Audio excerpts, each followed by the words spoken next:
Q not equal to 0. These three conditions may be follow rational. నమస్తే. నమస్తే. So present మనతో పాటు ఉన్నారు ఎస్ఏ మ్యాథ్స్ లెక్చరర్ రెహమాన్ గారు. సో వీరితో కూడా మనం మాట్లాడదాం అండ్ ఈ స్కూల్కి సంబంధించి ఈయనేం విషయాలు చెప్తారో సార్. అండ్ ఇప్పుడు ఉన్న పరిస్థితుల్లో సిచ్యువేషన్లో ఈ అంటే టీచర్ పాత్ర ఎంత మార్పు చెందింది అని అనుకుంటున్నారు? సో ఇప్పుడు ఈ నూతన విద్యా విధానంలో టీచర్ పాత్ర ఇంపార్టెంట్. ఎన్ని ఇన్ఫ్రాస్ట్రక్చర్స్ ఇచ్చినా తర్వాత మనకి ఈ ఐఎఫ్బీలు ఇచ్చినా ఇవి అదనంగా తోడ్పడతాయి, కానీ టీచర్ యొక్క ఎఫిషియన్సీ పిల్లలతో చాలా మమేకం అయితేనే ఈ క్లాస్ ఎఫెక్టివ్గా ఉంటుందని నా అభిప్రాయం. మనకి అదనంగా ఈ ఐఎఫ్బీలు ఈ ఇన్ఫ్రాస్ట్రక్చర్ అంతా టీచర్ చెప్పేదానికి అదనంగా ఉపయోగపడుతూ ఉంటాయి పిల్లల భవిష్యత్తుకి. సో ఈ పాఠశాలలో గతంలో ఉన్న సౌకర్యాల కన్నా ఇప్పుడు ఇచ్చిన సౌకర్యాలు ఇంటర్నేషనల్ లెవెల్లో ఉపయోగించుకొని మేము పిల్లల భవిష్యత్తుని ఇంకా పైకి తీసుకెళ్ళడానికి ప్రయత్నం చేస్తాం.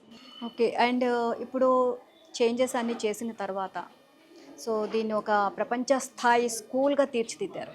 సో ప్రతి ఒక్కరూ మాట్లాడుకునే విధంగా ఉంది. ఇప్పుడు పిల్లల్లో కానీ విద్యార్థుల్లో చదివే విషయంలో కానివ్వండి, ఆలోచన విధానంలో ఎలాంటి మార్పు వచ్చింది?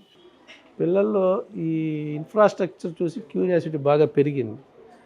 ఈ పాఠశాలలో మనం ఇంకా మన భవిష్యత్తుని బాగా మార్చుకోవచ్చని పిల్లలు వాళ్ళ పేరెంట్స్ కూడా విపరీతమైన డిమాండ్ పెరిగింది. చాలామందిని చేర్చుకోలేని స్థితికి వచ్చాం మనం. ఇక్కడ దరిదాపు 1200 మంది పిల్లలు చేరారు. ఇప్పటికీ ఇంకా చేరేవాళ్ళు దరిదాపు 1000 అప్లికేషన్లు ఉన్నాయని హెచ్ఎం గారు అంటున్నారు. వీళ్ళని చేర్చుకుంటే ఎక్కడ కూర్చోవాలి లేని పరిస్థితి ఉంది. అంత కాంపిటీషన్ పెరిగింది ఈ పాఠశాల.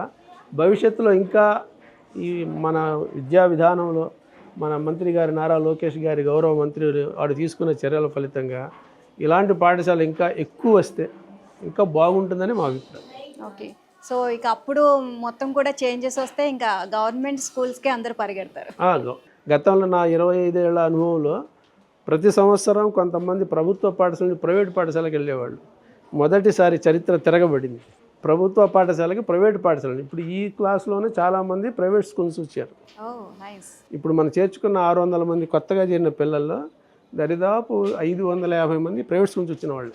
సో భవిష్యత్తులో ఇంకా ఎలాంటి ప్రణాళికలు రచిస్తే మనకి ఇంకా పిల్లలందరూ అని కూడా ఈ ప్రభుత్వ పాఠశాలలకే వచ్చే అవకాశం ఉందంటారు?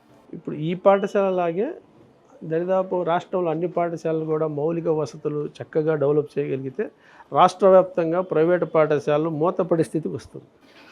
ఓకే. అన్ని పాఠశాలలకి ఇలాంటి సౌకర్యాలు కనుక మనం ప్రభుత్వం తరపున కలుగజేయగలిగితే ఇంకా వేలకు వేల డబ్బులు పెట్టి చేరాల్సిన అవసరం పేరెంట్స్కి రాదు. ఇప్పుడు నిపుణులైన నైపుణ్యం కలిగిన ఉపాధ్యాయులు అయితే రాష్ట్ర ప్రభుత్వంలో చాలామంది ఉంటారు. వారిని ఉపయోగించుకొని ఇలాంటి స్ట్రక్చర్ కనుక ఏర్పడగలిగితే పిల్లలకి వాళ్ళ తల్లిదండ్రులకి చాలా ఆర్థిక భారం తగ్గుతుంది. ఇంకా ప్రైవేట్ పాఠశాలలో రాయటం చదవటమే ఉంటుంది, కానీ ఇలాంటి సౌకర్యాలు ఉండవు. ప్లే గ్రౌండ్ ఉండదు, ఇవేమి ఉండవు. ఇవన్నీ ఉండటం వల్ల పిల్లల మనోవికాసం చదువుతో పాటు బాగా ఉంటుందని మా అభిప్రాయం. Nice. Thank you so much. Okay, thank you.